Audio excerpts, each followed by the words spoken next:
We have Kelly Altus with us. She is a principal and client executive at iMeg Corp. She oversees a team of 25 people within the industrial sector. She went to Iowa State University and got a degree in civil engineering and practiced structural engineering with the same company ever since she graduated. So she's been with the same company the whole time, which is kind of unheard of in our industry.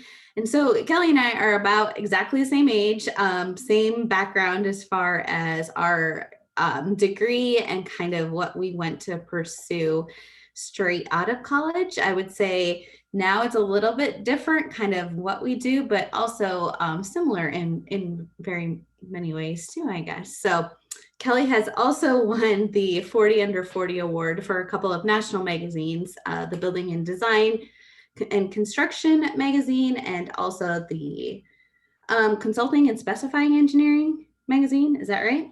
Mm-hmm. Yep. 40 Under 40. So the team that she oversees right now is mostly mechanical and electrical engineers servicing the industrial sector. So with that, thanks for being here, Kelly. Sure, no problem. So maybe if you could just get started with a little bit of kind of your backstory, how you grew up, kind of when you decided you were interested in engineering. Sure. So when I was in high school, I enjoyed math and science. I got good grades. I looked to schools, to colleges to see, where do I want to go? And Iowa State was kind of the place that I enjoyed the most in doing campus visits and things like that. And so Iowa State was a great school for engineering, and I was encouraged to go into engineering by my counselor in high school.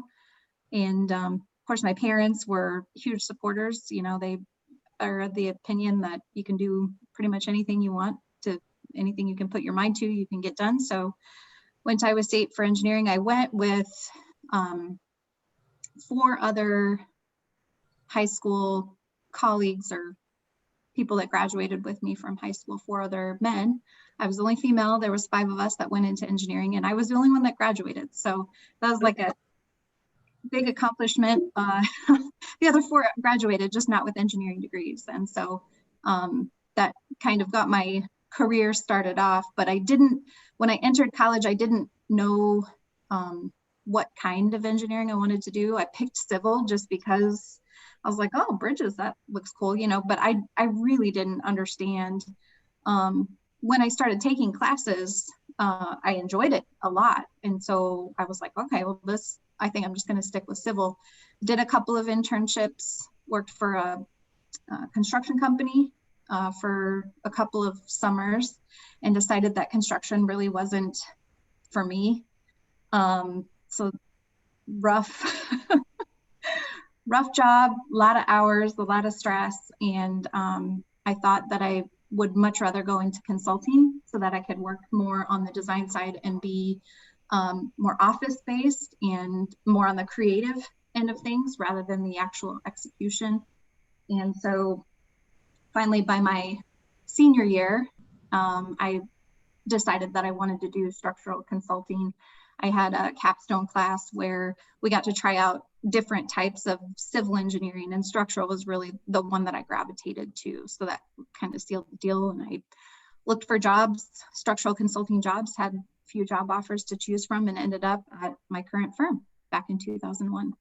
That's awesome. So yeah, almost 20 years at the same place then, right? I do. Yep, I do. So how has your job function changed over those 20 years?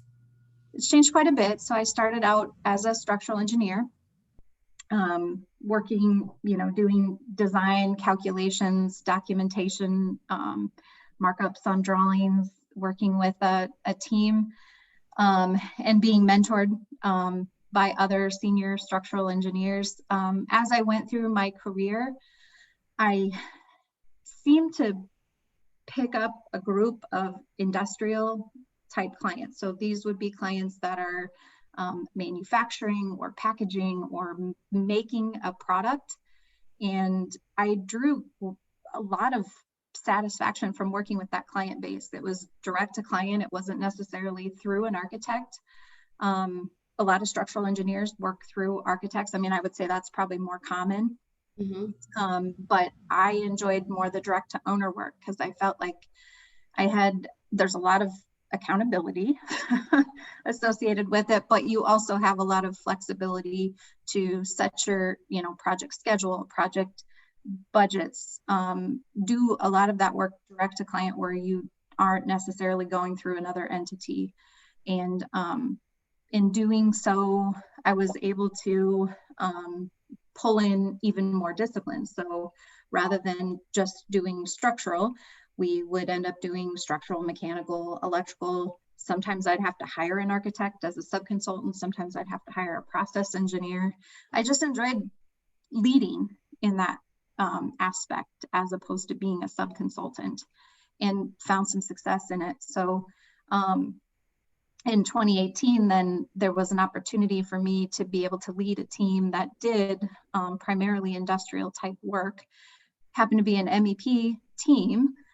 So me being a structural engineer, I'm a little bit of an odd fit on that team, but the flip side of it is my client base really matched well with that group. And so I took a risk and said I would take on the role of leading the team. And that's what I've been doing for the past 3 years. And it's actually worked out really well. I'm having a lot of fun. I enjoy the people that I work with. It's been awesome to see the team grow. We're hiring new people, even during COVID, which is crazy. And our client base continues to return to us for work. So that means we're doing a good job. So it's been a lot of fun, even though it was a risk. Yeah. So that doesn't surprise me at all about you, Kelly. That all of that. Because I feel like we've probably been friends for 5 to 7 years. I don't know. Time goes by super fast. But about that amount of time. And so like we got to know each other when you were maybe doing more of the structural stuff. And one or like a couple of observations that I noticed right away was your technical competency was amazing, like great and very good about oversight and quality control and how important it is to have great oversight of things. But then more recently, as your role has evolved and as we've gotten to know each other more, like you've shared some really interesting things to me about how important it is to solidify that relationship with the client and how important it is. Like one thing that specifically sticks with me, like the last time we got together, you were talking about how important it is to know your client and to know how they feel and kind of the emotional side of your client. And honestly, I brought that to my own professional world a lot recently because that is such a big key, because it's so much more like I feel like you have the groundwork of a very strong technical competency, but now you've taken that you know, and you've always had your clients, I guess, right? But like you've even grown that more by having this great relationship with your clients. So it doesn't matter kind of what your technical background is. It's just like you were saying, like it's the same client base that you've had for a long time, and you're just growing that relationship with them.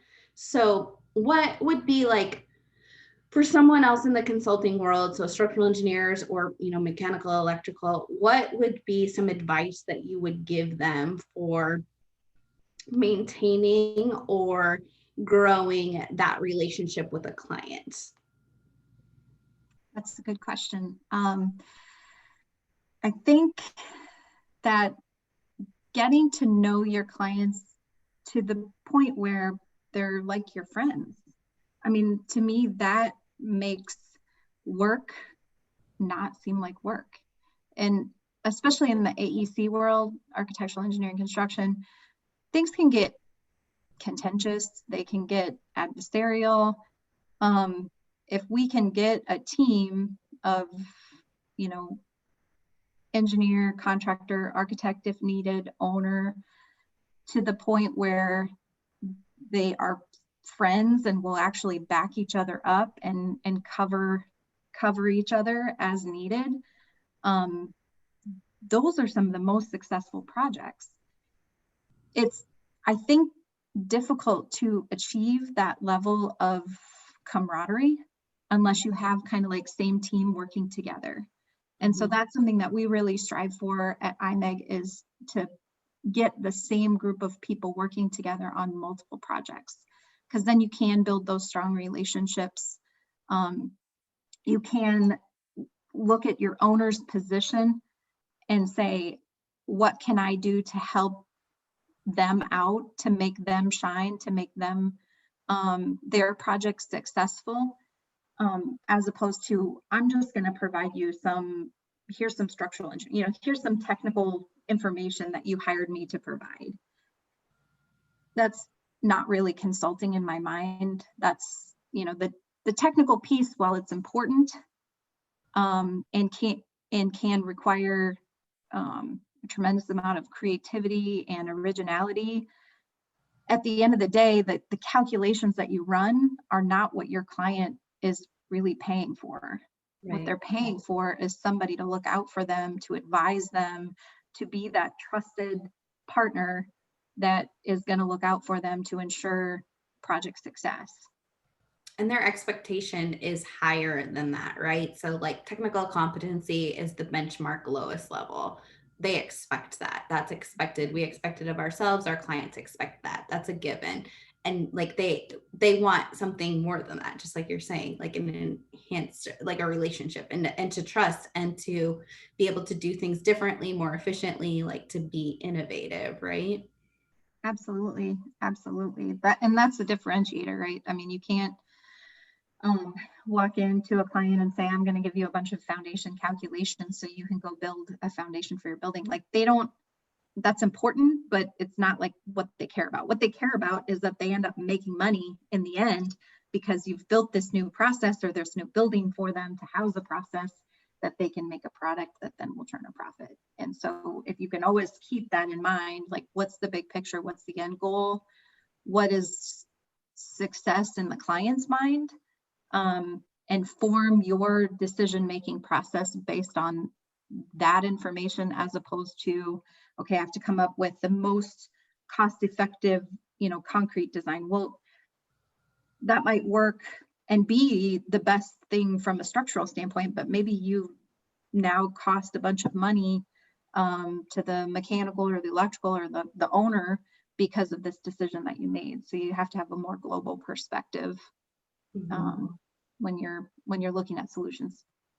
And don't you feel like every owner wants to be like, the worst thing for us is if an owner has to be super involved with fire drills or like emergencies that come up all the time. Like the best project is one that they can trust the experts, being, IMEG and all the services that you're providing, to just do it. Just handle it. Yep. Yeah. Yep. It's true. I will say, though, there are times when we do have to include them, because it's not 100% like, hands off, you guys go take care of this for me. A lot of especially in the industrial market, a lot of our owners are hands-on. They want to be involved. They want to know what you're designing. Why are you making those decisions? And so we find that when we can, rather than going through a full design and never really consulting them until the end, we build in intentional page turns so that we can sit down with them and say, okay, this is what we talked about at the last meeting. Here's what we've developed now as a result of that. Are you on board? Are you in agreement? Do we need to make any modifications? And we find that when we can insert those intentional points of review, almost to, like, I don't want to say force, but almost to have them be inserted into the design process, we can get much better buy-in. And honestly, it saves us time, because we don't end up redesigning at the end. Sure. Based on someone saying, well, I didn't know you were going to do that. Yeah. Well, that's important too. I mean, that's a very good thing too, of like not being, I know I was saying before, like, like to be able to just take care of it. But yeah, the check-ins are important. Like, I work with architects a lot, and like that's important for us too, so that we're not like, one of the big kind of buzzwords right now is silos and working independently in separate silos. So making sure that isn't happening, so at the end you come together with, a completely different concept, I guess. So. Right. But going into construction, I mean, there's a lot of details of design and construction that I don't feel like the owner needs to be a part of. Like, that is the reason why they're paying the design and construction team, for us to resolve a lot of these, fine details on our own. And it goes back to the importance of that team that you build, having the same team working together. If the contractor can call me and say, hey, this thing came up in the field, we found this unknown thing, can you please help us with it? If we can just resolve that and move on, without the owner even having to know about it or deal with it, that's great. I mean, that's ideal. Right. Well, and just like you're saying, to have that relationship with the construction and the design team. So instead of like when something does happen, because inevitably it doesn't, like, real life doesn't go like the drawing set always, like it doesn't, things come up, right? But when something does come up, instead of being like, oh my gosh, this is, like sending an email to 10 people and like this is like explaining why it's not your fault, like there's so much lost energy and effort in that. And it's like if the contractor can just call you up, and that goes both ways, like that goes on the design side and the construction side. Like, I'm not saying the contractor, like I think both sides do that sometimes, but if something comes up in the field, if the contractor can just call you up and have a 10-minute conversation and come up with a solution, like that's so much more effective. And that's based on trust, right? You both trust each other that you're going to do what's best for the project and what's best for the client, not just what's best for you. So right, that's a huge asset for sure to have. My friend calls that earning chips. So a contractor might be asking you as a designer to do something that maybe is a little bit outside your scope, but honestly, it's going to take you like 20 minutes to look at it and give them a response. So are you going to, fight back and say, well, that's outside my scope, you need to pay me and blah, blah, blah, or are you just going to handle it? Mm-hmm. A lot of times I'll just choose to handle it because you can earn some tips, and there may be a future situation where I'm calling the contractor saying, hey, I was looking at this drawing and something is not right, we need to make a change. I want them to help out the team that way too, so that we can resolve it and move on. Yep, great point. So what would you say, like, as far as kind of maybe your job title now, like what's one of your favorite things about what you do right now? I do enjoy being on the front end of projects. So much of what I do is business development. So I'm meeting a lot of new people, introducing our firm, explaining what's our value that we can provide to a project or to a potential client. I enjoy developing scopes. So working with the client to try to figure out what is it exactly that they need from us and how much is it going to cost us to provide that. I do, of course, there's always competition. There's always others that are pursuing the same work. And so I am a very competitive person. I like the chase. I like winning. And so that's something that does give me energy on the front end of projects. And in addition, the team that I work with today is amazing. I mean, there's the talent that some of the individuals on team have is fantastic. And so that's something that I also draw energy from, to see them learn and grow and develop really creative solutions, to have clients come back at the end of a project and say, oh, so happy working with so-and-so. They did a great job. We can't wait for the next project. I mean, I just draw a lot of satisfaction from that positive energy, I guess. Yeah. Okay. Love it. So I am also a very competitive person. And I mean, like, we could be seen as like in competition, even though like what you're doing right now and what I'm doing right now is not really in direct competition, but like it like certain, like in the past, like it could be seen that way a little bit, but like we're good friends, and like so how do you facilitate healthy competition, I guess? Like, what are your thoughts on that? My thought is definitely high tide rises all boats. So if, as a competing firm or an individual that works for a firm, to me, it's better that we are on good professional terms than being sort of mortal enemies. I think that thinking of other firms that provide the same services that you do as, an I don't want an enemy, I guess, is not valuable for the profession. And so I can remember when I was doing structural engineering and leading our structural group, meeting with competing firms in town, in the area. And truly, I wanted to get to know the leaders of these firms. And I wanted them to know me. And I think that that's a good thing from the standpoint of, if if something comes up on a project and I get asked to review a set of documents that another engineer locally did, I would probably decline to do that, simply because I would feel like I can't provide an objective opinion, because I view that other individual as a friend or a professional acquaintance.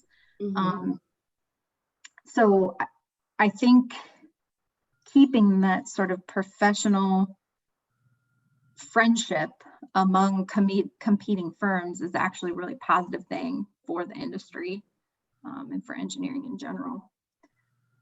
Yeah, I would agree. And so like a term that I've been playing around with recently is open source engineering. So, and I don't know exactly what that means, but to me, it seems like if we can, like within the industry, if we can share, so that benchmark level of what's expected, if we can share things that we do within that and processes within that, then we can be better at the other stuff, right? So then like we can be better at the client relationships and the things that make us individually, I guess, what our strengths are individually, because that's going to mesh with different types of clients, right? Like you just click with certain types of clients and maybe you don't with other ones. So then maybe a competitor would click with them better, but at least the technical side of things, like sometimes the things that we do, I feel that they are very complicated. Like for instance, like the wind section of the code is like when we're doing wind design, it gets really complicated, and the seismic stuff, like it gets super complicated. And I feel like the chances of getting that 100% right is probably 5% chance that you're going to get it 100% right. Are you going to get it within 10% of 100% right? Probably. But like, I feel like if we can share different tactics, and I think this comes into play with like going to conferences and stuff and talking to people, doing workshops together and stuff. But if we can share some of that, I feel like it just elevates our profession. So I don't know what that looks like, but it's just something that I've been thinking of recently. I think within our organization anyway, there's been a real focus on trying to develop yourself as a visible expert. And sometimes in an effort to develop that visible expert status, you have to convey your expertise. So you're going to conferences and speaking, you're doing blogs, you're working with your local organizations to try to teach others. And sometimes those others might be competing firms. But again, it goes back to high tide rises all boats. And so the more that we can do to share our knowledge within the industry, our non-proprietary knowledge, we'll say, is a good thing for the profession in general, and something that I know we as an organization aspire to, simply because we want everybody to be better, be better at what we do. That's a good thing for our owners and our clients in the end. And for us personally, right, to elevate our profession to a higher level, I think, right, and to give the owners, every owner of our projects, a better output too, a better outcome. Absolutely. So what's a risk that you've had to take to get to where you are now? Like a major risk, would you say? Well, I mean, I think I talked about a risk that I took back in 2018 of taking on a leadership role of a team that's different than my own personal technical discipline. I do think that was a risk. I think it's worked out, at least so far. I'm only 3 years down the path here, but I think that's been going pretty well. If I look to earlier in my career, I did take a risk to run a project that was unique for our organization. It was something that no one in our organization had ever done from a technical implementation standpoint. It's a brand new campus of industrial market segment type buildings for a client. We ran it as prime. We hired the consultants that we needed to execute that project at that time. And then we did what we could in-house, but that was something that was just very unique for IMEG, simply because we had primarily been a sub-consultant engineer for many, many years. So there wasn't really like a mentor or a person within our organization that I could go to or lean on for advice. It was sort of like jump in with both feet and figure it out.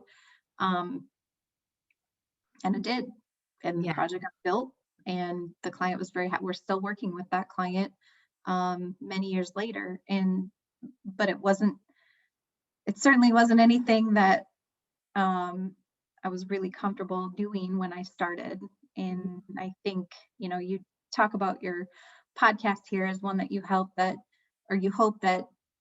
kids will listen and learn and see if there's anything that they can glean from the industry, from this, people working in STEM. And especially as women, I think that we are risk adverse. But if you take a risk, generally there are big payoffs to that risk. You have to be okay with potentially failing. That's something that people aren't always super comfortable with, or want to have happen, but it does occur. And so you have to get comfortable with mitigating failure. But in this particular case, it was a risk that I took that I think was a kind of a career elevator for me. Yeah, I think I can't help but see the similarities between that risk that you took of being kind of the prime consultant of that and where you're at now. Leading the sector that you are now, that you're leading now. And that's a huge, for the company, that's a huge financial risk too, because you don't know when you're first doing that, you don't know what it's going to take to run the project and to be the prime consultant. You know what it takes to do your part, but to have all these people, to completely flip the structure of it, not to use that word, but to completely flip the way that it's set up, that could have had major financial rewards or detrimental effects, right? Correct. Yep. Oh, that's awesome. So how do you think it's changed in 20 years from as far as being, because like you said, we're both in a male dominated field, so we're kind of the minority, especially starting out.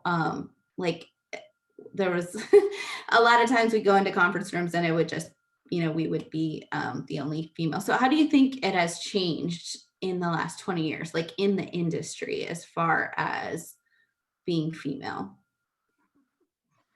I think there has been a lot of change. I think a lot is still the same, unfortunately.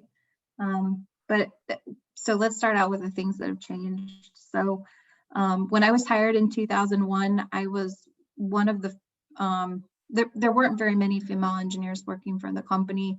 I know the thought process prior to me getting hired anyway was, recruiting women, does that really make sense? Because aren't they just going to want to quit and have babies, and we're consultants and we want someone to stay with the company for a lifetime, for a whole career.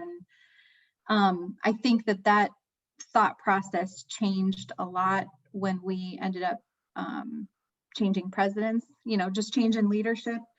And so we did have a time period where we were hiring a number of female engineers. And I was one of those individuals.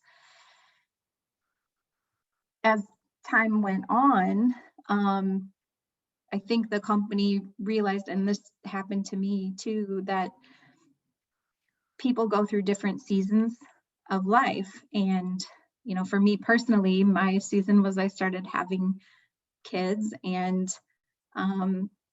consulting is a very, very stressful career to have when you have a family, when you have family responsibilities, both for women and men. I mean, I look at a lot of our young men that work for our organization, and, their partners are doctors and lawyers and engineers themselves. And so you have this dual parent working household. It's very stressful. And so I think at least for our firm, one good thing that I've seen happen is there's a lot of accommodations that are made for people that are in certain seasons of life, with the thought that we want an individual to join our firm and stick with our company for a career. And there may be certain points in their career where they can't give that 110% effort. Maybe they have to back off. Maybe they have to back down to 100, 98% or something like that for a time period in an effort to accommodate something that's going on in their life.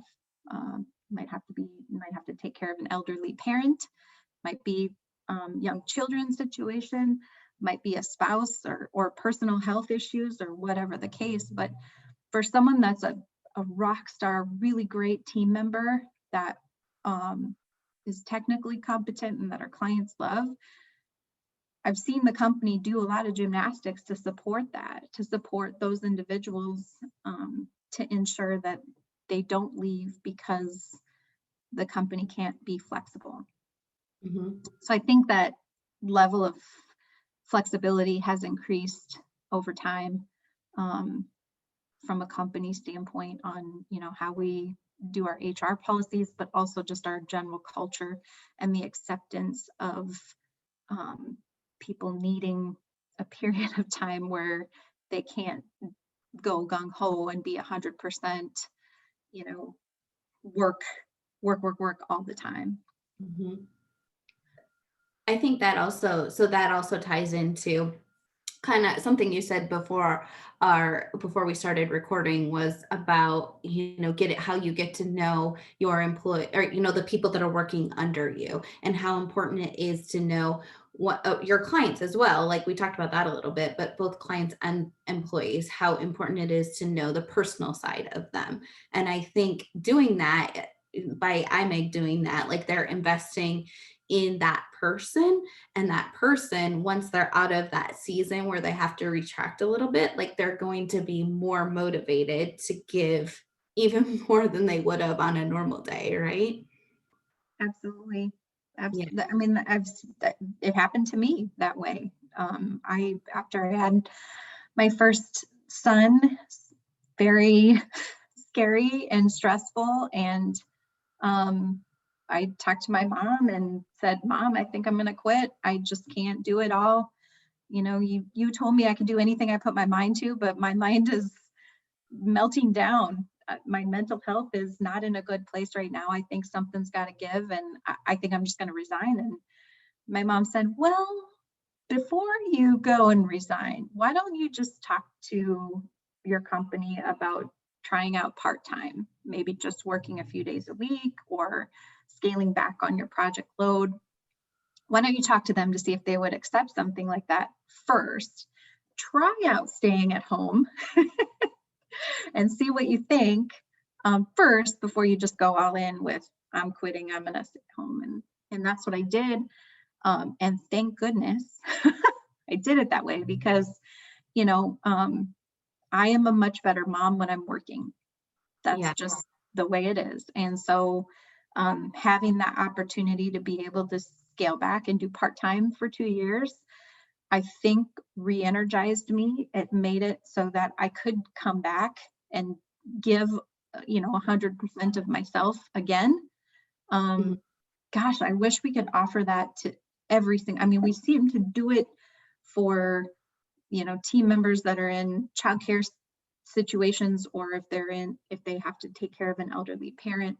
I wish we could offer that just to anyone, because Right. I think that sort of mental health break was needed, and it made it so that I'm able to do what I'm doing today for the company. Right, and all of that training from the very like, from an employer standpoint, even if you separate out the person side of it, like, all of that training, all of that investment that they put in you is still there. Like, they didn't lose that, and you still got what you needed, and then now it's, back to the same. I had that same Absolutely. exact conversation with my mom when my kids were little about going to part-time and being overwhelmed. So that's kind of funny that we had the exact same conversation. Thank goodness for moms, because Right. looking back, that was a good choice. It was a good career choice. It was a good choice for my family, because I was able to give them what they needed during that time period. But that time period was short. It didn't need to be 10 years or 15 years. I mean, it was a couple years, and I was back at it. Yeah, yeah. So what's something you're passionate about? Hmm. I am passionate about family. That's kind of top of mind for me right now.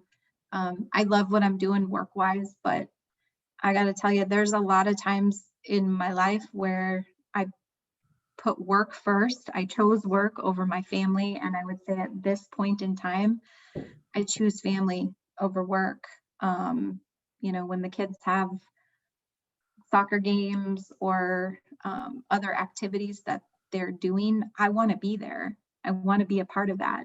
And sometimes that means saying no to Mhm. something else.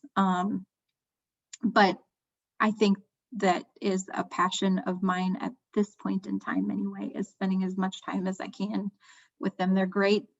They're great boys. They're wild. They're they're funny. They frustrate me, but I want to be with them. I really want to spend time with them. So that is a current passion. I know when I was younger, before having a family, I I did really enjoy doing volunteer, and we talked about this a little bit before you started recording. I participated in a number of volunteer type organizations that were, related to the AEC industry, or kids getting into STEM type fields. I enjoyed doing that a lot, and I can't wait to get back to it. I hope that once my kids are older and out of school, and off to college, that I can get back to doing some of that volunteer work that I did enjoy so much before. But so I guess Yeah. that was a passion, and it is still a passion. It's just one that I've had to set aside, um, to be able to spend time with my other passions. Yep, seasons, right? You can't do it all at the same time, right? That is true. Very true. Don't you feel like too, like I feel this anyway, like I feel like I put my time in when I was younger, like working many hours and super hard that now, and maybe it's part of just being not comfortable, but being secure in kind of the position that we're in right now, to know that everything is fine there. And now I'm going to, and to be kind of outspoken as far as like, okay, now I'm going to be with my kids. Cause there was a point, especially for me in my career, where I was like, man, if I have to leave for a doctor's appointment for my kids, like I feel like I can't really say that. Like I shouldn't, like I feel like that's maybe not something I should be. I shouldn't be taking time off from work, I guess. It was kind of the thought process.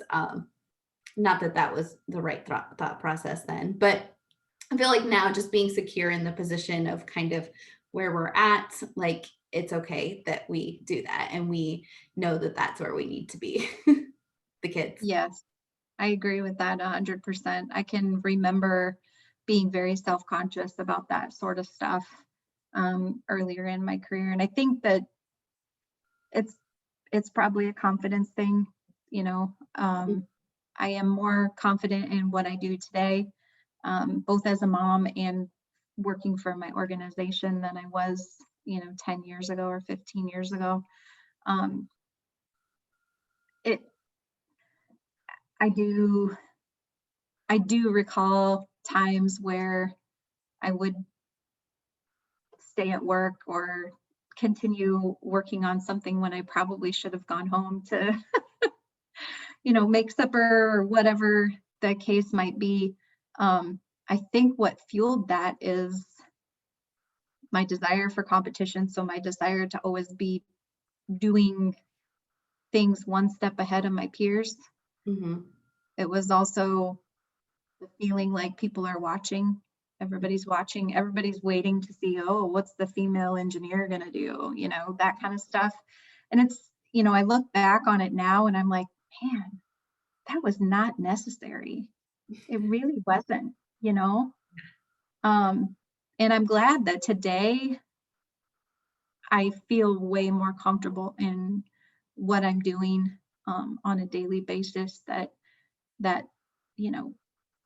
what's she gonna do next? Like that kind of stuff I think it was all just in my own head. That's what's Yeah. so funny about it. I don't think that anyone was actually thinking that. I had the same thought process, right? It was like to prove myself, but who am I proving myself to? Myself. Correct. It's nice to not be at that stage, but I think both of us too, being at this stage, like I know for me, it's super important to like people that I'm mentoring, to make sure that I am dispelling any of those things in their own head, right? So it's like, yes, if you're a kid, if you want to be your kid's class mom, and once a month you have to take an afternoon off to go be there, like those times are fleeting. Go do it. Do So it. Absolutely. yeah. Absolutely. In fact, today, if I have a team member that says, hey, I want to go do the, something at my kid's school, or I want to go to a preschool program or whatever the case, I'm like, go, take the day off, do it. That Mhm. actually elevates that individual in my mind as far as, this person is committed to family and healthy relationships at home. Yes, Right. please go do it. Do not be a workaholic, because It's not sustainable. it's not. It's not worth it. I mean, the sacrifice that you make doing something like that, and over a long period of time, if you're a workaholic and it's something you're not really passionate about, you're sacrificing your health, you're sacrificing your relationships with others. It's just not worth it. And your quality of work isn't where it should be either, more than likely. No. Although I will say about being a workaholic, like if you are passionate about what you're doing,